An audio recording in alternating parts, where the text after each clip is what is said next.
a general athlete under like 12 years old, 11, 10 years old, like again, under that, I like to just keep it very simple starting off and just make sure that they're jumping because that's an area that they're going to be heavily undertrained in. And they're like sponges right now. So they're going to benefit from almost any plyometric we do with them.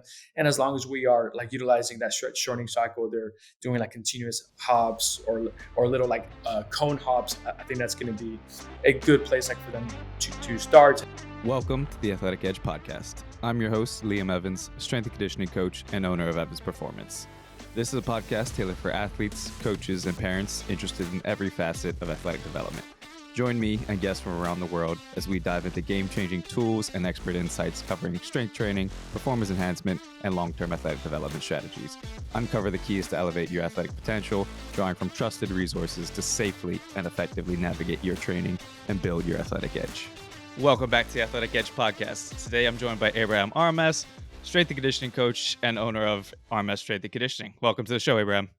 Thank you so much for having me on, man. I'm like really looking forward to this. Yeah, no problem. So before we get into any of the training side of things, do you want to just give a quick background on your story, your experiences, and what you do, who you train? Yeah, man, absolutely. So first and foremost, I'm a performance coach, strength and conditioning coach, speed and strength coach, right? Like there's a lot of titles that I kind of go under as, but pretty much I do the same thing as far as just helping athletes, more specific footballers, increase strength, speed, agility, all that good stuff. Really anything that's under the umbrella of like of improving like the physical aspect of their game. And I mean, I also train other sports as well. So I'm not just in the soccer football realm. And a little bit about myself. So I do have a master's in strength and conditioning, and I've been doing this for already about 7-8 years. I train athletes from youth down from like 6 years old up to the professional and even the national team level. And as far as my like footballing background, I've been playing like football my whole life essentially. And what got me into this field was kind of like some injuries I picked up. I started studying this, and ultimately that's what kind of led me into this realm. And I stuck with footballers because again, that's the sport I love. Yeah, awesome. Yeah, similar background for myself, so I completely get it. Um, Obviously, continuing this will be for anybody listening. This will be mainly around footballers, but obviously, like you said, we both train other athletes, and there's other areas that we might get into. But for the purpose of this show, we'll be talking a lot about football. Um, from that, what qualities do you think are important as a footballer to have, and what are you trying to train when you're working with your footballers? And you could go from any age, whether it's your youth athletes or up to your professional athletes. So let's begin with what are going to be the things that have immediate impact. Most of the time, whenever you get a client that like contacts you, it's going to be they want to improve their speed and agility, right? Because Mhm. that's going to be the factor that's going to contribute, right? Like let's look at the fastest footballers in the world, like Mbappe, or the ones that can change direction like the best, right? Just like almost any elite like midfielder. Those are going to be the things that we want to improve on, right? But that can get a little bit complex whenever we go into in-season, off-season, just because of the demand and load that these footballers have. So we also need to kind of understand, okay, sometimes a footballer needs a little bit more strength during a certain period of time, or maybe just even having an even program. I feel like you can never go wrong with that. But as long as we're ticking off those boxes, strength is going to be important because that's a bucket that's underfilled with footballers. Speed, right? Because ultimately, speed, the top speed, is what's going to carry over to everything else, right? Like their speed reserve and again, that's going to be the highest ceiling that we would want to improve on. Power, which includes anything from like weighted jumps, plyometrics, or their ability to produce force at high speeds, and then of course just always targeting those like injury sites. And then whenever we go from an like we target a certain individual's weaknesses, that's going to be another thing that we also need to keep into account. Yeah, for sure. And you said something in there that I think is really important that I try to communicate to a lot of my athletes or parents of athletes if it's youth. And as we want to in the gym or whatever we're doing, what the athletes are doing with us is tick those boxes that maybe they aren't getting as much in their actual training. So for us, a lot of that is strength, is power production, and you can get the plyometrics and everything with that. But I don't know if you get this, but I sometimes get it as well. Is they also want us to, he or she needs to condition or improve their fitness or this or that. a lot of times I do have that conversation where, look, they're already training on the field 5, 6 plus times a week. They're gonna get it at the end of the day, hopefully, they should get conditioned through their training and through the game, and obviously that falls a lot on the sport coach and how they apply whatever methods they have, but at the end of the day, we wanna tick the boxes in the gym that they can't quite tick out there. So as far as let's dive into some let's go plyometric route. So what are your plyometric progressions for any athletes that you have coming into you day one and maybe they don't have prior experience in the gym or strength training? What are some of the progressions that you use? Yeah, let me kind of put it into like categories. So like I'll put them into like, let's begin with like youth, right? So maybe something around 12 years old, and that age range that can range, just depending like from the warm up, right? So if I get a new athlete, like from the warm up, the assessment begins. How do they move? How good are they at listening to instructions, or just how athletic they are? And that's kind of like where I put them, like okay, where they belong. But a general athlete under 12 years old, 11, 10 years old, like again under that, I like to just keep it very simple starting off and just make sure that they're jumping, because that's an area that they're going to be heavily undertrained in, and they're they're like sponges right now. So they're going to benefit from almost any plyometric we do with them. And as long as we are like utilizing that stretch shortening cycle, they're doing like continuous hops or little like cone hops. I think that's going to be a good place like for them to start. And then once we see, okay, hey, like they're pretty athletic, let's start raising that hurdle height, for example, and then just kind of like building plyometrics based on that. As far as a specific plyometrics, again, that can be very tough because I can give a 12-year-old, let's say a split jump, right? So that's where they kind of like jump and they kind of like switch and whatnot. But I can also give a national team player a split jump, and they could still both receive, you know what I'm saying, like benefits from it. So but I think where it comes down like more important on where we need to be more careful is definitely the youth athletes. Same thing for whenever we have, I'm going to put high school athletes. So anything between the range of 14 to 18 years old, that's going to be a similar approach to what I was talking about. See how athletic they are. But for the most part, we have foundational plyometrics that we do with them. So it's going to be something like the broad jump. The broad jump is something they're going to do for life. A box jump, and if not a box jump, maybe just a tall hurdle jump, or maybe a jump starting from a box, right? So it just kind of depends on what we're trying to add. What's it called? What we're trying to target, right? Whether it's going to be more of that starting strength, which is going to be like a stationary jump, or if we're trying to target more of the actual plyometric side of things, which is going to utilize the shortening cycle. Yeah, you said something there as well that whether it could be a youth athlete or even up to a pro athlete could be doing a similar, if not the same variation of an exercise. And that's something I've touched on in this podcast before is that we don't need to overcomplicate things. The basic training tools and methods, and as long as you follow principles and progressive over and all these things, they work. We don't need to, oh, they're 18 now, they're in college now, they're a pro now, whatever it is, they have to automatically switch to some fancy, crazy Yeah. exercise method, training method, anything like that. Have you found that people, and obviously you're pretty big on social media stuff as well, have you found that people have wanted that from you, or have you ever had to have those conversations and explain to them that we can stick to these principles and these principles to take us far? Yeah. From my clients, oh, I've been so grateful. Probably 98% of them have never questioned. Well, I'm not gonna say never questioned, but they go along with like what I say Yeah, because they you know build me. that trust. Yeah. That's the reason they hire me. So, exactly. From like followers and stuff, I think I literally just had a question on like, oh, like why are they doing this here versus this and stuff? Like, is it better? I'm like, is it better? That's such a tough question to answer and stuff. Again, it just kind of like depends of like where they're at, you know. Yeah, definitely.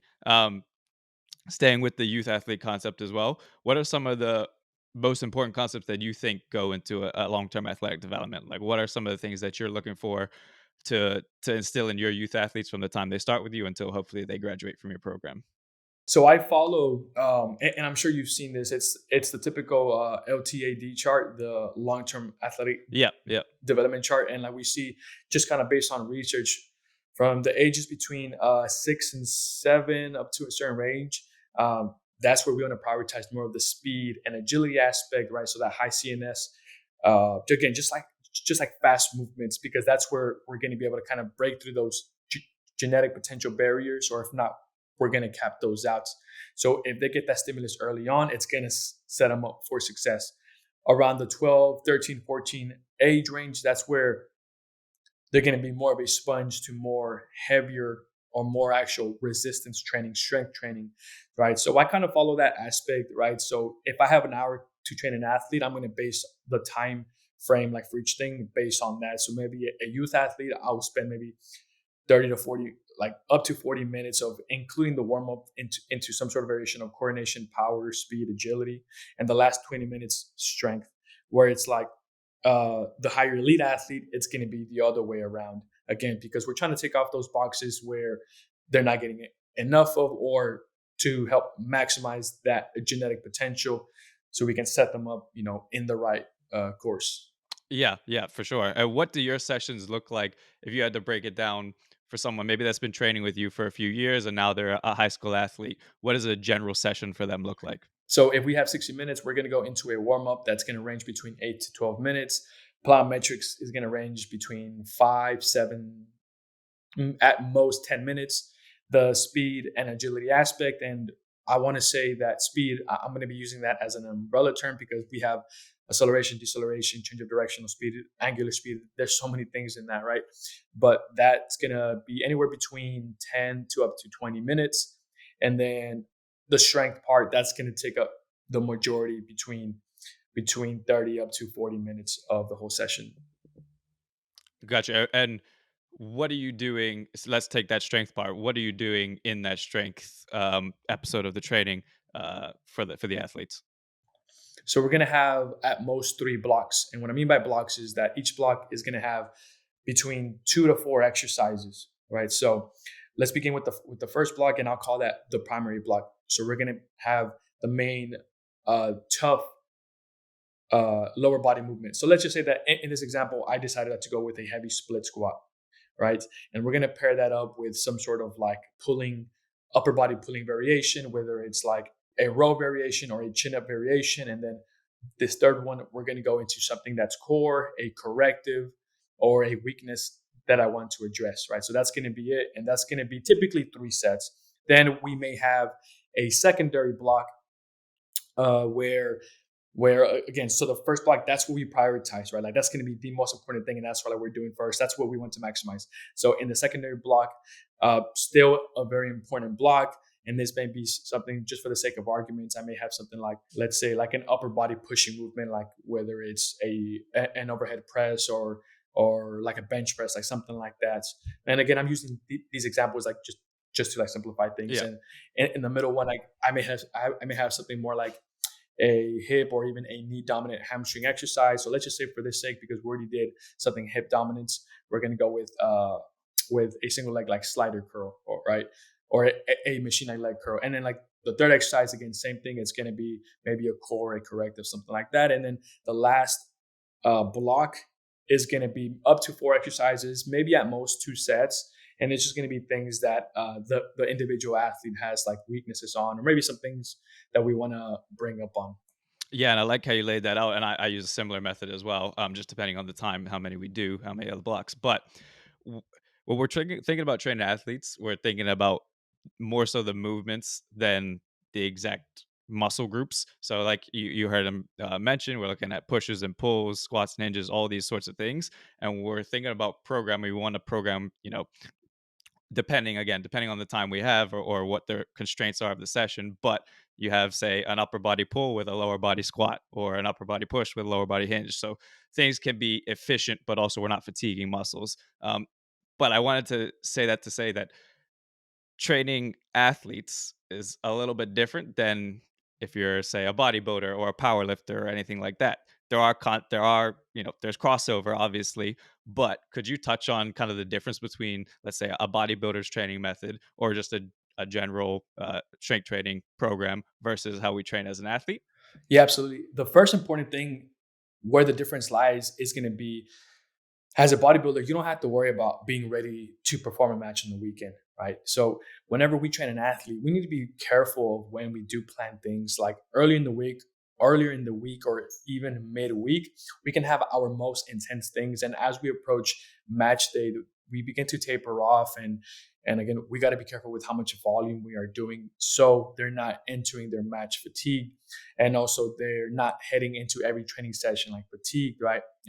And whether or not some athletes will be able to get away with higher training than others based on their playing experience. And then even when it comes to their goals, maybe an athlete needs to step away from one of their team training sessions to train with me, right? Like that recently happened where like I have a client that reached out where they're doing three team trainings a week, right? They're still doing their individual work, but then they need to improve some sort of strength aspects. So they may need to cut off one of those team trainings just to train with me, because temporarily, because that's what their coach thinks they need. Like they need to improve some like physical markers so they can keep up with the game, right? So um, as you can tell, more complex, a lot more complex. Yeah. Bodybuilder, hey, right, hey, we have a push pull leg split. This day I'm gonna do just like chest and back. I'm gonna fatigue like the crap out of it. Next day is gonna be legs. I'm just trying to get high volume and strength work, and it's just a repetitive cycle. And I'm not saying that you don't have to have specific markers or specific individual needs, but you definitely have what is it, some flexibility there with bodybuilders, and then it's just a lot of training overall. Yeah, and that's the thing. As athletes, we also have to take it so much to consideration what time of the year it is, what time of the week it is. Like you said, a lot of times if we have games on weekends, then the hardest session is going to be on a Tuesday or a Wednesday. Most likely, it gives them time to recover. Then we do the hardest session, and then they have time to get recovered before the game or whatever competition it is. Um, and that also is included with the in season versus off season. So, what are some of the things, or how does your training differ between in season training with your athletes or an off season program? To put it very simple, in season, there's going to be less volume. And whenever you keep that into account, I think it makes training a whole lot easier. For example, right now with some of my high school athletes, I'm still getting high school athletes throughout their high school season. And I'm not sure if you're familiar with high school in the US Hmm. in terms of like football, soccer, but it can be very like taxing, right? Because these kids don't pretty much get an off season like a true like getting away from soccer, because things just Yeah.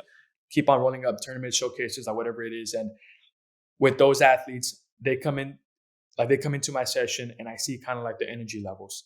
So a lot of times that they're a little bit on the lower side. So I'm like, hey, you know what? We're keeping everything 2 sets. We have everything between 3 to 5 reps as far as the heavier compound movements go.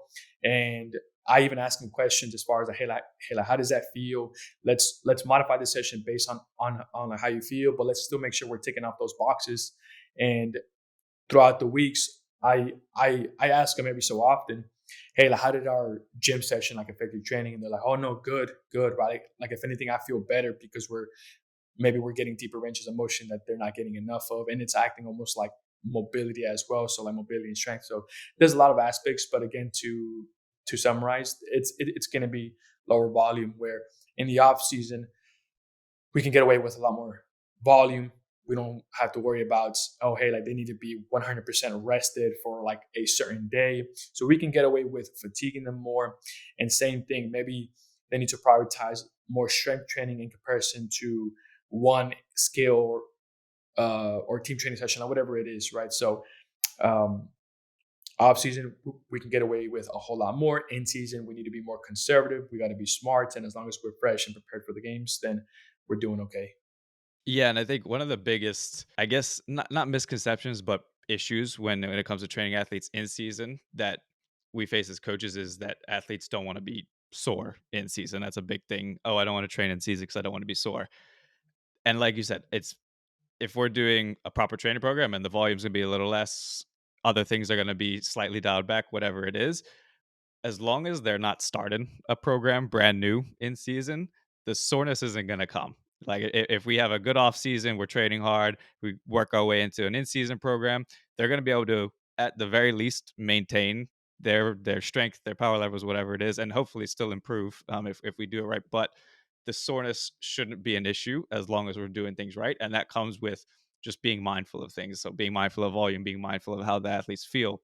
Oh, they had an extra makeup game that week. Okay, we need to adjust the training session for that. They had other things going on outside of us. We always need to be conscious of those things, but it should there's a saying, I forget who says it, but the best way to get strong is to stay strong. The best way to get powerful is to stay powerful. All those things, and that's what we want to do essentially in season. Is at the very least minimize any loss and maintain, so that when we get to the off season and the postseason and everything, that we can build up and really have a strong foundation that we can keep building off of. But another training variable that's is important all around, but especially in footballers, and it's becoming, I'd say, a lot more recognized now as something that needs to be done, is training speed and acceleration. How are you going about training those kind of variables with your athletes? I begin by saying, hey, athletes, we need to be sprinting between 1 and 3 times a week. And the key point is going to be twice a week, even if we have to microdose in season, right? So I got off the phone with one of my pros earlier, and like I was kind of doing some reverse engineering because they're like team trainings that keep on changing. And we kind of came to the conclusion, hey, so we're going to begin to macrodose some more top speed work above the 20-meter mark, whether it's like starts or maybe going into some flying sprints. Because again, we're talking about what aren't we getting enough of? And we know the benefits that comes from training their top speed, right? Above 95% of their maximal speed. And I do want to emphasize, when talking about training actual speed, that's talking about like the alactic version of it, meaning there's going to be a lot of rest. And I typically follow for every 10 meters you sprint, it's going to be a 60-second rest. So if you're doing a 30-meter sprint, you're going to be resting for 3 minutes, sometimes more. Some athletes can get away with less, right? It just depends on their like level, but more is going to be better. And it may seem like, man, that's a lot of rest, but I'm like, that's speed. Just like sometimes you go into a heavy back squat and your coach says rest 3 minutes. Do you see what I mean, right? Like Yeah. because it's a high CNS stressing movement, we need the rest if you want to train speed. So again, in season, maybe we may microdose uh, for top speed. In season training acceleration, that's when I'm not saying I will never have them do 10-meter sprints, but going back to what aren't we getting enough of, or what things are we undertrained, and we may be pushing some sleds more, right? Or we may be sprinting and pulling sleds. We may do some hill sprints. So we're trying to get those qualities that we aren't getting enough of.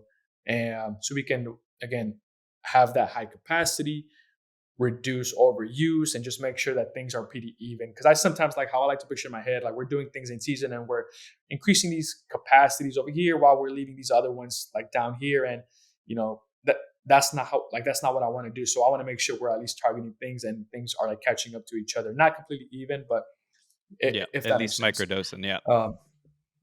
Exactly. So microdose is going to be your best friend for those congested schedules and off-season training. That's when we can get away with actually training a lot more change of directional speed, even a lot more of that reactive components and stuff. So, and again, just going into higher volumes, training acceleration, training and top speed, we'll be able to do more of that. Do you use sleds at all for any training? Absolutely. Yeah. Yeah. So like I was saying, like we use a lot of sleds like during in season. Yeah, a lot of pushing or pulling. Both. It depends on the logistics on like what I have available to me. Mhm. Got you. In your opinion, what separates a good program from a bad program? And I say this as a bit of a, you know, there's no real right answer, but it's also what I think what separates good and bad programs isn't what everybody think might separate good and bad programs, because a good program on paper could end up being a bad program, in the wrong either coach or athlete or situation. Yeah. Yeah, that's a tough question. That's a great question. Here's how I like to look at it. Anybody can create a program, right? Um, I don't mean to talk smack, or maybe I do, unlike a lot of these performance coaches on Instagram, but Yeah. uh, it's like anybody can write up a program, but like, can you reverse engineer? And that's the word I like to use, like reverse engineer the individual athlete or team that you're training to where you're managing load. All right. Let's start off by that. Whenever we're able to do that, which is the toughest thing, that's the number one question I get. I don't want to overtrain. I don't want to undertrain. When you can do that, that's when you know the program is good. But second, a program that you can do consistently is going to be the best program.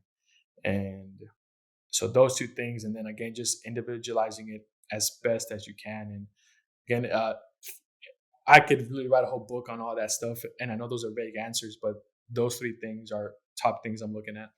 Yeah, 100%. I mean, if again, it doesn't matter how good the program is, if nobody does it, then it's not a great program. In the meantime, Yeah. um, you talk about as well. I've seen on your Instagram the importance of understanding RPE and reps in reserve and those sorts of things. Could you quickly, for someone that might not know what RPE is, what RIR is, any of those things, could you touch on those? Yeah. So essentially, the reason I utilize that training aspect, so that's how many reps do you have left in the tank, right? So if I'm saying an RPE of 8, so 8 out of 10, that's so 10 minus 8 is going to be 2, right? So you at least have 2 reps left in the tank. Reps in reserve, I believe it's the same thing. I don't really use that, but I believe it's the same, you know what I'm saying? Like Yeah, concept is we're leaving 2 reps left in the tank. And the reason we do that, that's a good marker so we won't have to overwork ourselves. And it's a good marker as well why it's so beneficial. And of course, these are going to have pros and cons in comparison to percentages. I have seen more pros than cons, and I'll go over the cons as well. So the pros is we're able to modify our training for that day based on our strength levels and how we feel. So let's say that we, for an example, we have somebody that's going to squat like 100 kilos, just and it's an RPE of 8. So we want to leave at least 2 reps left in the tank. If they go into that, and let's say that our goal was 5 reps at an RPE of 8. If they go into that and after they complete their 5 reps, and I ask them, hey, how many more reps could you have done? And they tell me, coach, I could have done 4 more reps. That's an RPE of 6, meaning they weren't challenged enough to where I like to the degree that I wanted them to be challenged at. So, hey, in the next set, let's add load. Let's find an RPE of 8. And that's an easy way to go about it. On the other side of the spectrum, hey coach, that was an RPE of 9, or like I felt like I couldn't do any more, so that was at like a 9 and 10. We need to go down and load. And you also notice on certain days or weeks, you may be stronger than others based on all the volume that you're doing in football and soccer, right? And you need to use that as a guide and not worry so much about the numbers when it comes to that, right? Because I know we fall in love with the numbers. Hey, like last week I did this, I need to do this number this week. But if your body just isn't pushing it, right, that's a good way for you probably like to overwork yourself and fatigue in comparison to if you listen to your body and the RPE, you're managing your body correctly and you're allowing it to rest and you're essentially just being efficient with everything, right? Where that could be negative, what I see most is that athletes don't have a good understanding of what's an RPE of like 7, 8, 9, or whatever it is. And what I say, it's trial and error, like taking notes and then getting used to it. And for some athletes, they may pick it up faster than others. But again, I will always prefer that than percentages and stuff, because even percentages have their pros and cons. Like I was talking about it, if you're prescribed 80%, right, you may go in there with the same like process of like, oh no, I need to do this even though I'm fatigued. I need to do it like this, right? So I feel like there's no room for like flexibility there. yeah, exactly. And basically, to summarize that, it's just a way of uh, essentially quantifying our training program without having to use percentages or anything like that. And like I said, 100 kilos may feel light on one day and really heavy on another day because we're constantly going to be Hmm. fluctuating in those things. So you can't think, oh, I've squatted 100 kilos before. I'm going to be able to do that next time with the same amount of ease as it was the first time. As just something we can use with athletes or that athletes should be aware of. And the other reason I brought it up is because a lot of times, and obviously athletes are on Instagram, they're on social media, they're on things. I see even with kids that I don't train, they're just maybe in the gym or hearing them talk or anything like that, is they're essentially going, as hard as possible, 100% of the time, RPE 10, 0 reps in reserve, however you want to say it. And that's what they think is going to give them the gains. And it's sometimes hard to get across them that you do not have to go to 100% effort with every set of every exercise that you do, and in fact it's probably going to be much more harmful to you than good. So yeah, just and there's been numerous studies even showing that training to failure versus training with 1 or 2 reps in reserve, whether say muscle growth is your goal, they're achieving the same amount of growth. But then you can think, all right, well, if I only train with 1 or 2 reps in reserve. Then I can come back and train whether the next day or the day after that and still be quite fresh. Whereas go into failure is a lot for your body to handle. So every time we train, it's stress. So we're putting our body under stress. So the ability to recover from that is a lot easier if we're, training smart about it. And that doesn't mean never train hard. There's just time and places, and we want to be smart about how we're training and getting proper recovery in. Um, Switching gears a little bit, but with the football population, have you had any difficulties kind of building buy-in with your footballers and the gym and strength work and everything like that? Um, Obviously, in other sports, say American football, for instance, it's easy to build buy-in with athletes because it's already ingrained in the culture. With footballers, it's starting to, it's getting a lot better, but it's not there yet. So, have you had any difficulties building buy-in with your players, or how do you go about that? I'm gonna say like personally, like maybe in the beginning I struggled more than I do now. Like now, like I feel like I don't even struggle. Especially like my own clients, because a lot of times like they reach out and stuff and they have a good understanding of it.